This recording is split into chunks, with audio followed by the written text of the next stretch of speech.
Right, thank you, Struan. I think the first thing that's really important is that, and I'm going to run this as a workshop, not a lecture, because I think it's far better to get people involved thinking about the issues. No one's got all the answers. Between us in the whole room, there's probably enough answers that can answer every question I ask, but that I just want to get people involved in thinking about the issues. I've put together the 4 Ps, which I think are important in a tree planting progression, but it's up to you to work out what's going to work for you, why it's going to work for you, rather than me telling you this is what you should do. No, this is what you could do if it works for you, and you can then adapt. So first of all, first question, I want everyone to get involved, and I want people to throw things in, because there's usually no wrong answers. It's, you know, what you think, and if it works for you, that's great. What might be some of the big picture considerations of planting trees, a project? What might some of the really big picture things that you might consider on a farm? You've got a farm, you've got a hobby farm, you've got a block out of town. What might be some of the really big picture things, not actually getting in and planting or, you know, doing whatever? Cost. Sorry? Cost. Yeah, cost. What about a farm plan? Does it need to fit in with a farm plan? Does it need to fit in with your farm plan? I see people nodding. Why does it have to fit in with your farm plan? Because you've still got to make a quid. You've still got to make a quid, or it's got to suit you, right? Making a quid might be the really important thing, because you've got to, you know, bank manage the jumps up and down, but it's got to suit you. If you do something just because you think you should do it, you know, why do it? And so I think that's... What about the species that you use? Yeah, species probably comes in the next thing I'll talk about. But again, can be a big picture issue. Some people might like beautiful coloured pin oaks and scarlet oaks and, you know, a few other natives and some callistemons. Other people might say, well, I'm never going to plant an oak tree or a cypress tree or some sort of conifer because I don't like them, and that's fine. So they're the sort of big picture issues. What I've got down here, possibilities. Does it fit with the whole farm plan? Right, I think that is really important. You need to have some sort of a vision or a plan. What sort of farm are you? Hobby farm, commercial farm? Talked about making $1. If you've just got a hobby farm, I shouldn't say just, but if you've got a hobby farm, it's more likely a lifestyle. You've got a few cows or a horse, and you want a nice place to live. So you need personal values, amenity, wildlife, shelter. And no matter what you do, I think it's really important that you start to diversify your ecosystem. If for some reason you don't want to diversify your ecosystem, well, that's a personal choice. We'll now move on to, we started off with the 4 Ps. The question, what might be one of the Ps? Preparation. Sorry? Placement. Someone said preparation. Planning's probably the first one. Sorry? Planning. Plan, really important. Well, I've looked at some big picture stuff. Now you start focusing and you start planning. What might be another one? Someone said preparation, which is the next one. So you're preparing by doing whatever to the ground, and we'll break that down in a minute. What about when you actually get on the job? Planting. Right, and you can break your planting up into all sorts of different techniques or timings or things that you need to look at. And the last one after you've planted? Sorry? Protection. Yeah, that's a little bit more, bit smaller. I call it P for afterwards. Post. Right? Really, really important. So we've got planning, preparation, planting, post-planting. Finally drew that out of everyone. Right, if we go to planning, what might be, and I'll bring the slide up in a minute, but I just want to get people thinking and throwing it in, and everyone throws something in. When you plan, what might be some of the issues that you consider? Fencing.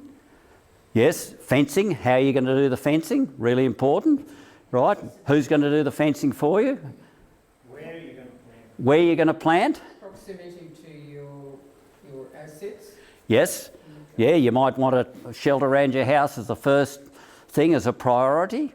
Yeah, and again, other people may not want big trees or something close to the house to break up a view, beautiful view you've got. So you might do it in a different area. Any other sort of planning? Yeah, what you want to plant. I mentioned before, we plant quite a few oak trees. Maybe I'm being encouraged by Michael Taylor, but I think we've done that for the last 30 years or more, 40 years. What you want to plant, but always ask yourself why you want to plant that. What purpose is it going to fit in the landscape? Anything in terms of planning, I've got about 9 points here. The date. When are you going to plant? When are you going to plant, right? And when are you going to plant?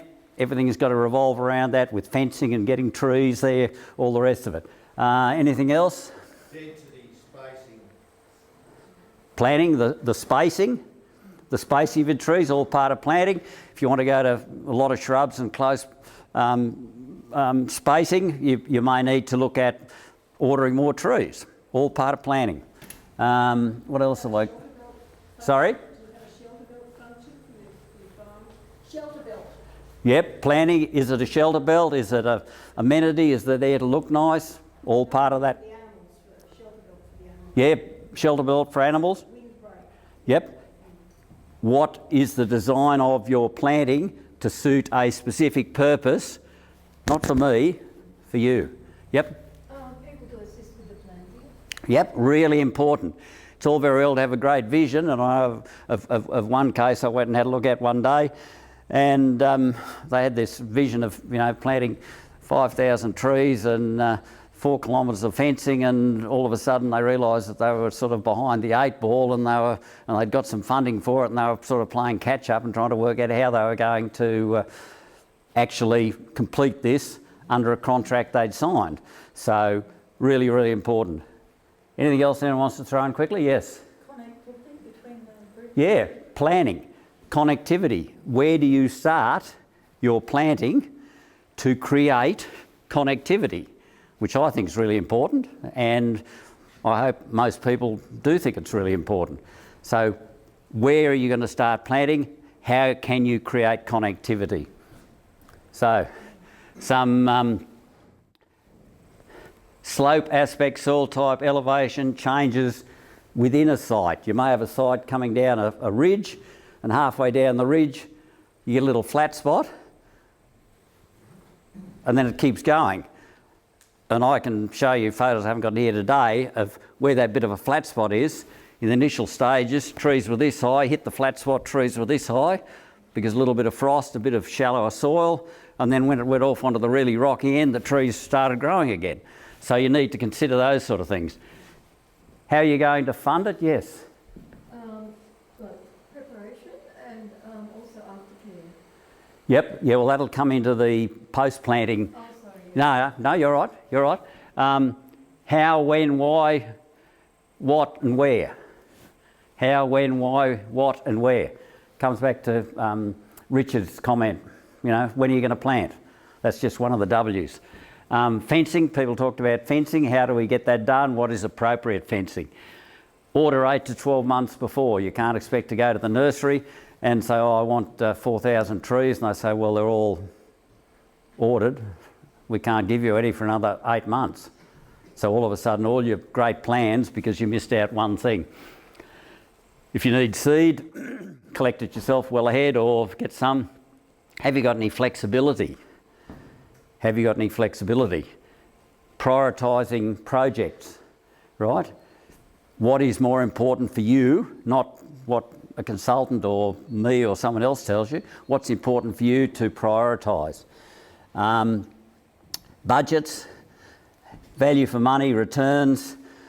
Are there dollars and natural capital value in what you're doing? Right, natural capital or even capital value if you want to sell the farm. Do something that's smart and that's useful. What type of planting? Someone mentioned here species, type of planting. Are you going to go for natural regeneration, seedlings, direct seeding? And again, the other thing is, how wide do you make them? And Andrew will talk about, I'm sure that they probably need to be about 40 metres wide as a minimum, if possible, to get good connectivity for small woodland birds. Do you have the time to complete it successfully? And someone here mentioned labour requirements. You can't do it all yourself. You know, I can plant about 200 trees a day and guard them and what have you, and it's a pretty big day. So if you've got 2,000, it's 10 days, and something goes wrong, all of a sudden it becomes 3 weeks, so you need to have some labour organised. Noxious plants and animals, now or in the future. Need to get rid of them and have a plan to be able to manage them in that particular site. The next one we mentioned was preparation. What might be some of the preparation things we do once we've decided how, when, why, what and where we're going to plant? How do we prepare that site for planting? Keys, throw them in. Ripping, right? When should you rip? Well, it does help, yes, it can help, depends on the site. Again, that's part of planning. Don't put your fence up and then all of a sudden you've got this little tiny area you've got to rip, and then you end up ripping down the hill and getting erosion. So again, all part of that planning. Well, you know, as well, you rip on the contour. If you can rip on the contour. Yeah, but the other thing is make sure that the soil's as dry as possible, because if you rip it when it's wet, you're just smearing it. Yep, and it sort of goes and sits there, whereas if it is a bit drier, as long as you can get in, you've got a decent tractor and a decent ripper, you get a bit of shattering effect, which is really, really important. Ripping, what else might you want to do in preparation? Excess grass or whatever. Yeah, how do you get rid of it? Graze it heavily. Graze it. Graze it, slash it. Slash it. Yeah, graze it, slash it. What about herbicide use or ploughing cultivation? Positives, negatives? I'm asking the question. You've got the answers. Why might we not use herbicide? Kill the trees. Sorry? Kills the trees as well. Well, it may, depends what you use, how you use it, when you use it, what the... Yes, it can. Yes, it can, but excess grass, what's excess grass in a plot do? Excess grass competes for moisture. So again, it's always a balancing act. If you don't use herbicide, how can you control grass? Grazing occasionally, but in the initial stage you've got trees this high and hungry sheep, they chew all your wattles off back to nothing and then they die. So how can you control grass to maintain moisture in difficult seasons? Mulch as well. Mulch, yes, works really well. Is that expensive or cheap? Or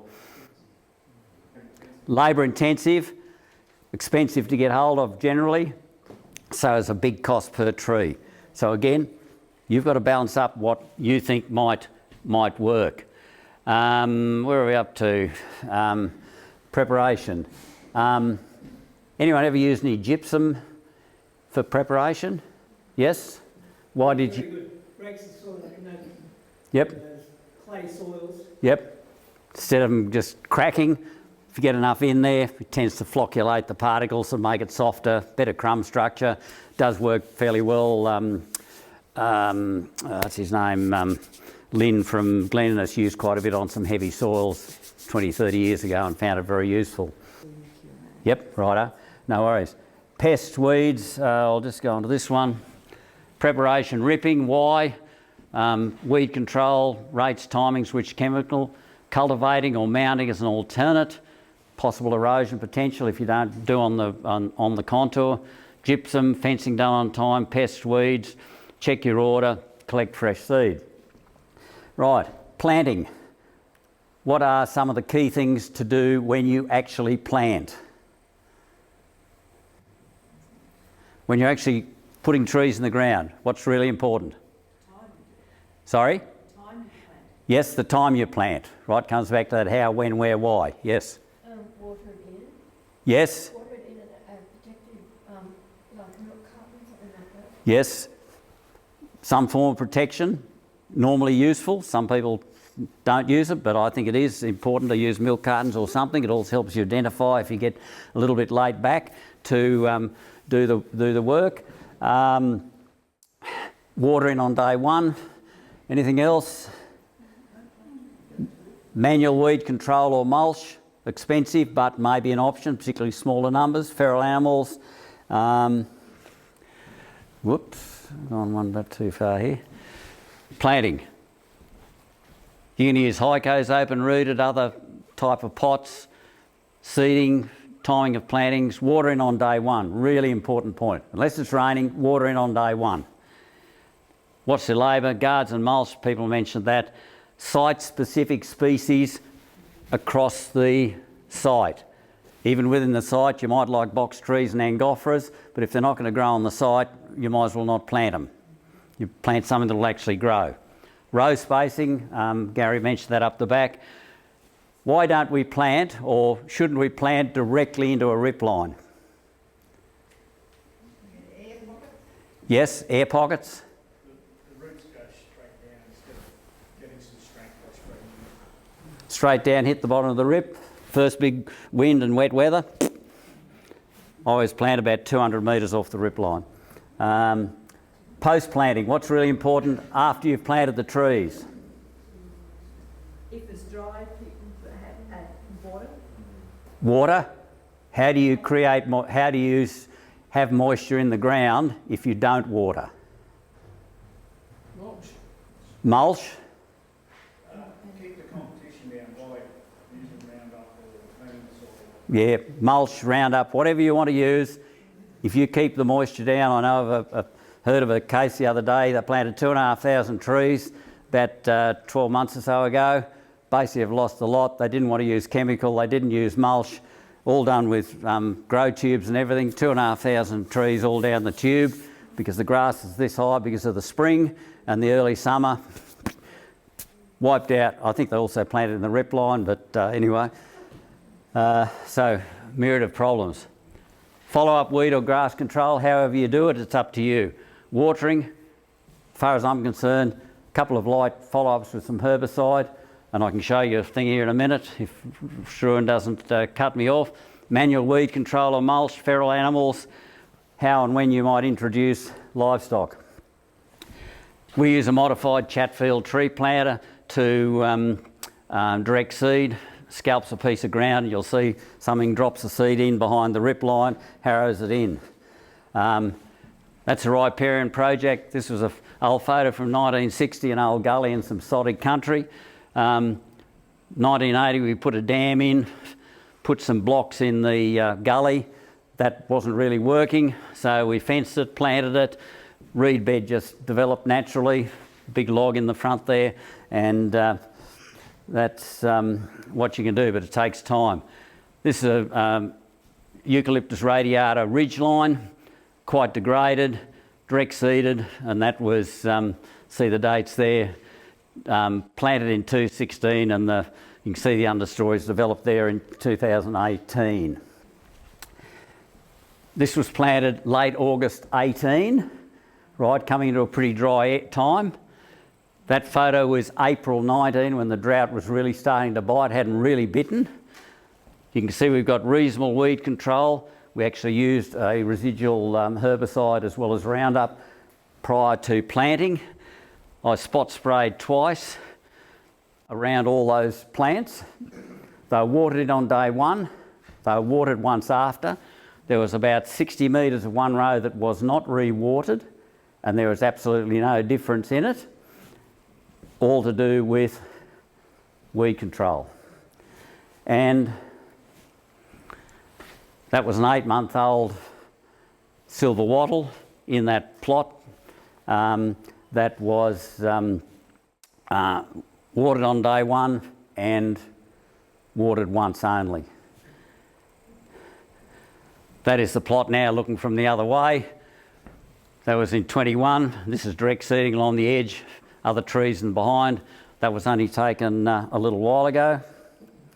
A riparian area, silt trap, some white-bellied seagulls here that Andrew will appreciate, sitting in the dead tree. In behind's a planted ridgeline, 40 metres wide, extending from a stringy bark ridge. That shows that 40 metre wide planting, 2009, and gives Wesley shelter for stock or whatever.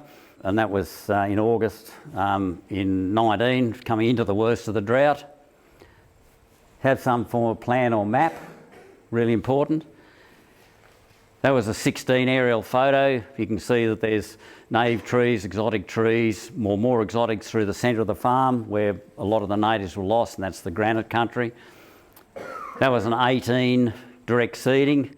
Never watered, obviously, it's just direct seeded in. You can see the few plants coming up, and that was only taken the other day. And it's been through some pretty ordinary years. That's a bit of preparation for direct seeding, ripping. On the other side, a bit more open ground project we're doing now.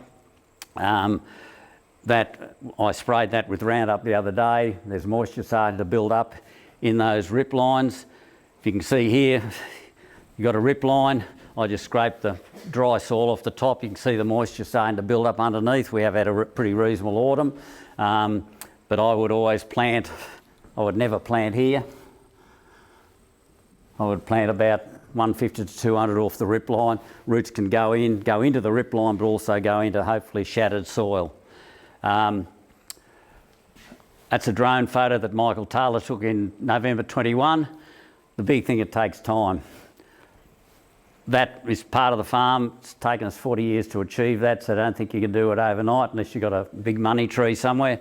We've got, should have a pointer here, but we've got mainly exotics coming off a native area.